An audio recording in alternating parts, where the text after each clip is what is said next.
Bienvenue à tous sur votre chaîne TV Actu France.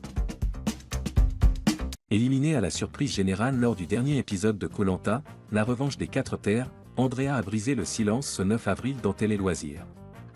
Et contre toute attente, elle revient avec sincérité sur sa réconciliation avec Johanna, pourtant l'une de ses plus grandes rivales dans le jeu. Une saison sous tension, les jaunes en pleine tourmente. Depuis le lancement de la saison 2025, Koh-Lanta a su captiver les téléspectateurs avec son nouveau concept, des tribus représentant les 4 grandes régions de France. Un retour aux racines géographiques qui a vite séduit. Mais une fois les équipes rebattues, les anciens repères ont volé en éclats. 2 nouvelles tribus ont été formées, les Virac, jaunes, et les Tugao, rouges. Et c'est chez les jaunes que les choses ont dégénéré. Avec une série de défaites à l'appel, le climat est devenu lourd, les tensions se sont accrues, et la cohésion a disparu. Si Maxime a souvent cristallisé les critiques pour son comportement jugé agaçant et autoritaire, c'est pourtant Andrea qui a payé le prix fort au dernier conseil, éliminé pour manque d'implication sur le camp selon ses coéquipiers. Rivalité avec Johanna, puis retournement de situation. Ce qui a le plus étonné les fidèles du programme, c'est la réaction de Johanna, avec qui Andrea avait connu plusieurs clashs mémorables tout au long de l'aventure. Les 2 jeunes femmes s'étaient régulièrement opposées, dans un jeu de pouvoir et d'incompréhension.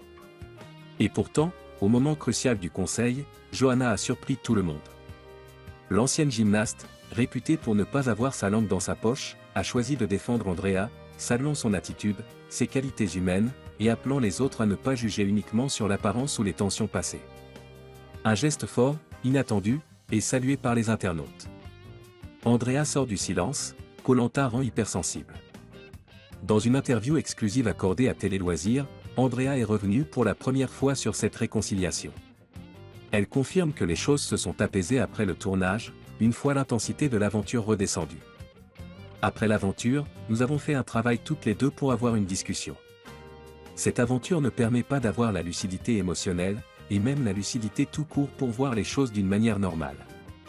Koh-Lanta rend un peu hypersensible. Ce témoignage sincère montre à quel point l'émission met les nerfs à rude épreuve. Isolés, affamés, constamment en compétition, les aventuriers se retrouvent dans un environnement extrême où chaque mot, chaque geste peut être amplifié. Une histoire qui finit bien. Si leur relation a démarré dans le conflit, Andrea et Johanna ont finalement su mettre de côté leurs différends, prouvant qu'il est possible de grandir humainement après Koh-Lanta. Cette belle leçon de maturité a touché de nombreux téléspectateurs, qui ont salué le courage et l'humilité d'Andrea, aussi bien dans son élimination que dans sa capacité à faire la paix. Et maintenant ? Alors que la finale approche à grands pas, la tension reste vive chez les Virac, fragilisés par leurs désaccords internes. Maxime sera-t-il le prochain sur la sellette? Les alliances tiendront-elles? Et qui saura tirer son épingle du jeu pour décrocher la victoire finale? Koh-Lanta, plus que jamais, continue de nous surprendre.